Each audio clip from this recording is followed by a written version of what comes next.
자원을 두고 벌어지고 있는 국제적 갈등, 국제적 경쟁은 사실 인류 사회에 아주 근원적인 내재된 문제입니다. 그리고 사람만 그렇게 자원을 두고 경쟁을 하는 게 아니라 자연 생태계의 모든 생명체들이 사실 자원 확보를 위해서 굉장히 애를 쓰고 노력을 하고 있는데, 이 지금 현재 문제가 되고 있는 국제 공급망 문제들은 단순히 경제적 문제 또는 정치적 문제, 통상적 문제로 볼 것이 아니라 기술하고 긴밀하게 연계되어 있는 기술의 문제라는 인식이 굉장히 중요하다. 그래서 기술과 경제와 정치가 함께 어우러져서 해결할 수 있는 문제다. 이런 점을 강조하고 싶었습니다.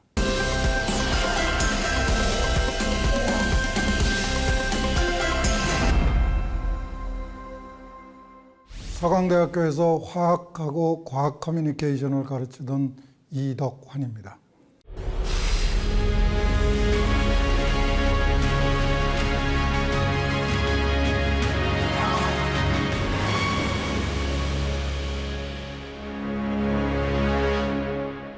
이 자원의 문제가 지금 현재 인류가 직면하고 있는 가장 어려운 문제 중에 하나가 아닌가 싶을 정도로 굉장히 복잡하고 아주 심각하게 얽혀 있는 국제적 과제 중에 하나로 지금 대두되고 있는 형편입니다.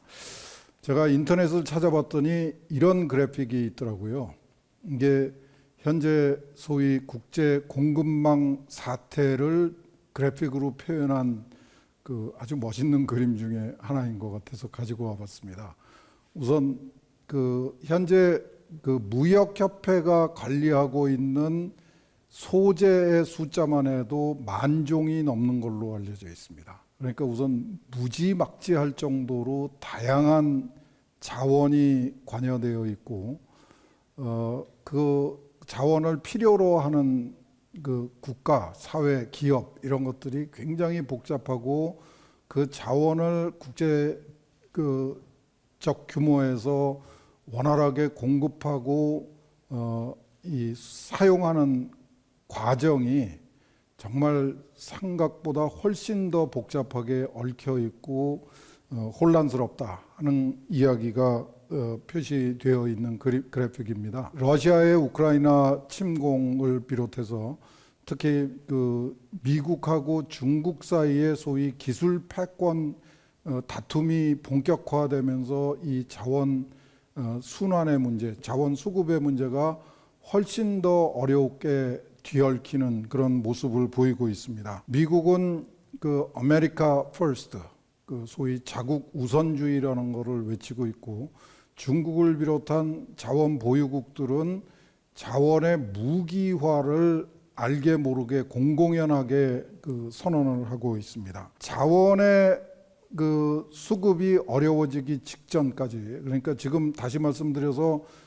현재의 자원 수급의 어려움이 자칫 과거에는 없었던 문제가 지금 21세기에 들어오면서 훨씬 더 갑자기 심각한 새로운 과제로 등장하고 있는가 아닌가 하는 생각을 할 수가 있고, 그다음에 이거는 온전하게 국제 정치, 국제 경제, 국제 통상 이런 소위 사회학적 시각에서 해결할 수 있는 문제인 것처럼 우리 사회에 인식이 되고 있는 것도 사실인 것 같습니다. 우리가 자원이라고 부르는 건 굉장히 폭이 넓습니다.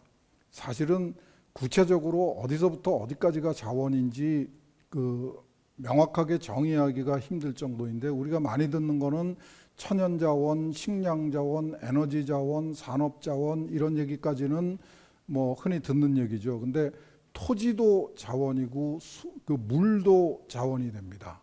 그리고 또 자원의 특성에 따라서 재생 가능한 자원이 있고, 재생을 못해서 너무 많이 쓰면은 고갈될 수밖에 없는 그런 자원으로 분류를 하기도 하고요. 심지어는 사람도 자원으로 분류를 합니다. 그래서 우리나라 교육부도 한동안 교육 인적 자원부라는 이름을 가지고 있어서 일부 사람들한테 좀 거부감을 주기도 했었는데, 이제는 환경도 자원이고, 요즘에는 이제 4차 산업혁명이 진행되면서 디지털 자원의 중요성도 굉장히 많이 강조가 되고 있는 게 사실입니다. 자원의 가장 대표적인 특징이 뭘까 한번 고민을 해봤는데, 자원의 그 가장 대표적인 특징은 아마도 유한성하고 편재성이 아닌가 싶습니다. 우리가 무한히 오랫동안 사용할 수 있을 것이라고 생각되는 자원은 거의 찾아보기 어려운 것이 현실이고요.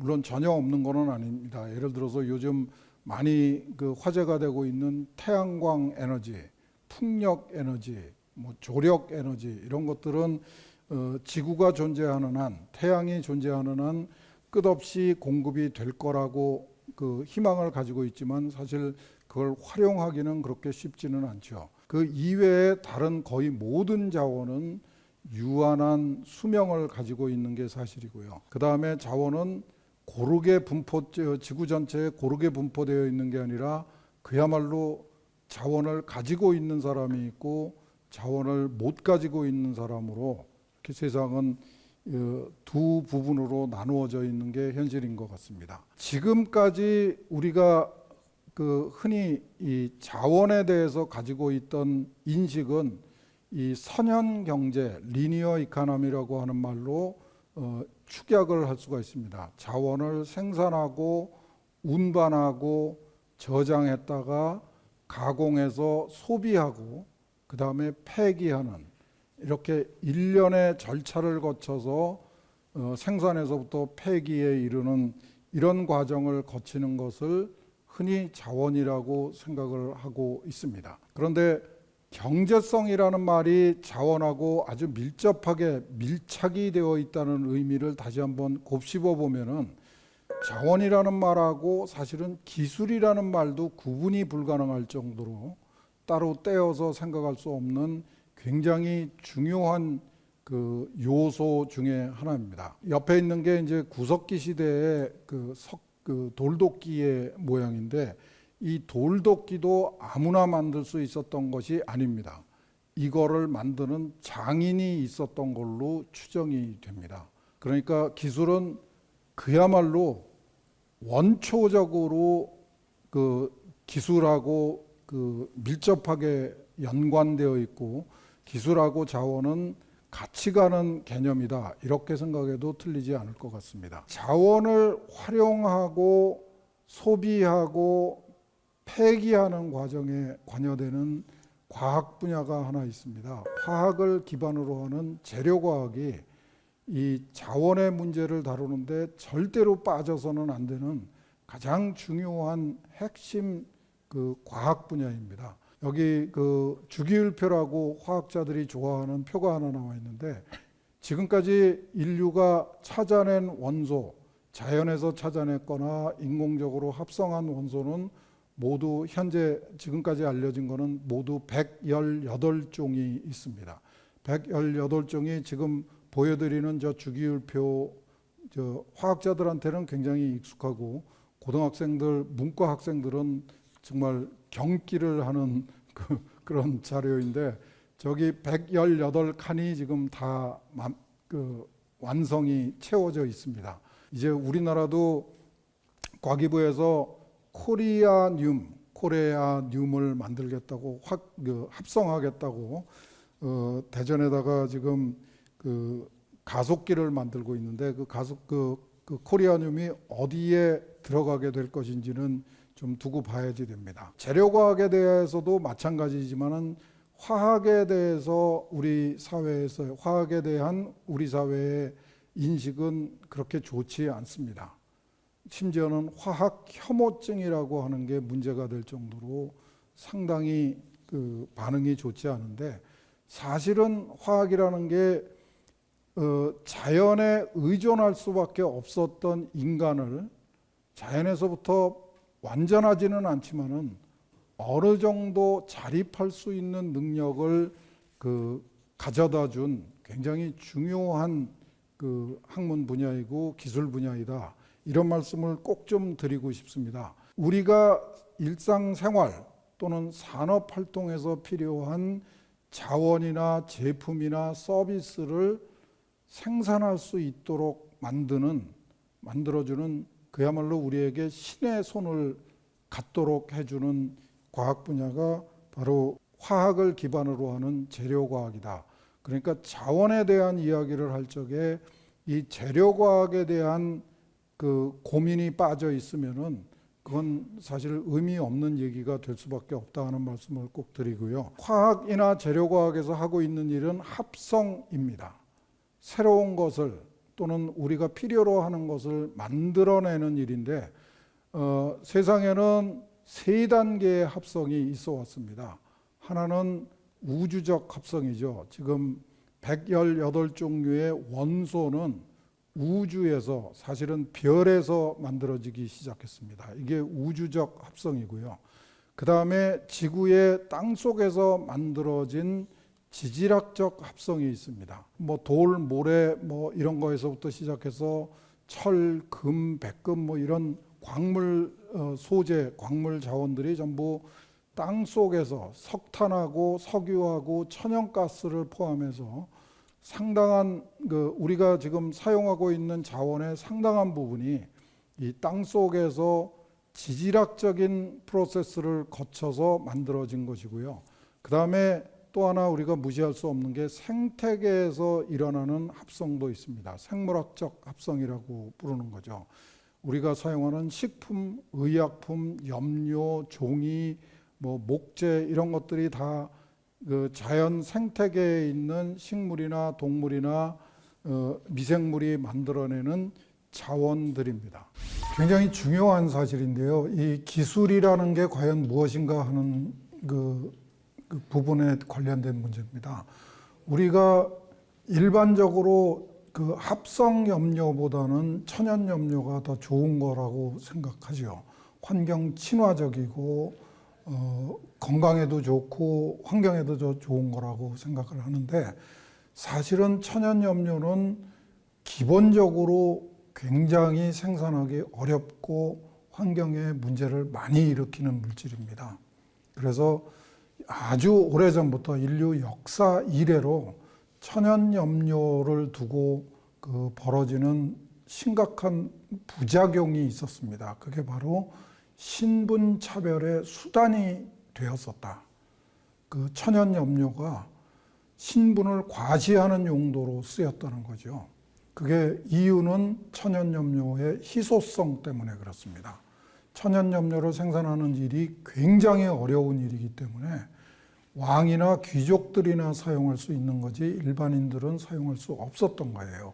인간이 스스로 필요한 자원을 내도록 해주는 또 하나의 굉장히 중요한 게 이 화학 비료를 가능하게 만들어준 질소 고정법이라고 하는 기술입니다. 저 위에 있는 왼쪽에 있는 사람이 프리츠 하버라고 하는 독일의 유태인이고요. 오른쪽에 있는 게 카를 보쉬라고 부르는 게르만족 사람입니다. 두 사람이 동시대에 살았고 두 사람이 다 노벨상을 받았고 두 사람이 암모니아와 요소 합성법을 개발해 가지고 노벨상을 받은 정말 혁명적인 기술을 개발을 했는데 이 기술은 지금 특허도 다 끝나고 전 세계에 누구나 아주 쉽게 사용할 수 있는 의지만 있으면 사용할 수 있는 그런 기술이 되었는데 이 하버하고 보쉬가 만들어낸 암모니아 요소 합성법, 더 일반적으로는 질소 고정법이라고 부르는데 이 질소 고정법은 인류 복지에 가장 크게 기여한 기술로 인식이 되고 있습니다. 지금 우리가 직면하고 있는 자원 문제의 근본은 이 자원 확보를 위한 경쟁, 갈등 이것도 있지만은 우선은 이 국제사회에서의 자원 공급망이라고 하는 거, 국제 공급망이라고 하는 게 지나칠 정도로 복잡해졌습니다. 그래서 어떤 그 규범적 틀을 가지고 관리하거나 규제하는 게 굉장히 어려워진 측면이 있고요. 그 다음에 아주 전통적으로 문제가 됐던 그 고갈과 오염 그리고 환경 파괴의 문제가 과거보다 훨씬 더 심각해졌다. 그런 사실들을 좀 종합적으로 고민해 볼 필요가 있다 하는 얘기입니다.